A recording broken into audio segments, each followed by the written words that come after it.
საუდის არაბეთში აი ამ ატრაქციონის ღერძი მეგობრებო შუაზე გადატყდა.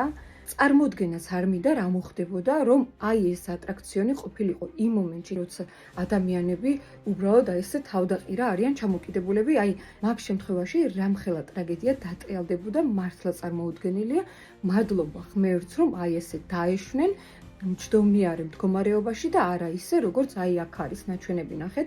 ამ ინციდენტის გამო დაშავდა 23 ადამიანი და 3 ადამიანი იმყოფება კრიტიკულ მდგომარეობაში. წარმოგიდგენიათ უბრალოდ ატრაქციონის გამო. და ეს ხალხი რატო ვერ სწავლობს ჭკუას მართლა არ ვიცი, იმიტომ რომ ზუსტად 1 წლის წინ ყველა სოციალურ ქსელში იყო გავრცელებული ინფორმაცია, რომ არიგონაშიც ზუსტად იგივე ატრაქციონი გაფუჭდა, სანამ მოვიდოდნენ მაშველები და ამ ხალხს გადაარჩენდნენ 9 საათი ეს ხალხი აი ესე თავდაყირა იყო და წარმოგიდგენიათ ახლა რა მოხდებოდა, რომ აი მაშინ გადამტყდარიყო ის ღერძი, როცა ხალხი თავდაყირა არის. არ ვიცი დაწერეთ კომენტარებში გიყვართ თუ არა მსგავსი ატრაქციონი და წახვიდოდით თუ არა ამ ხელა რისკზე.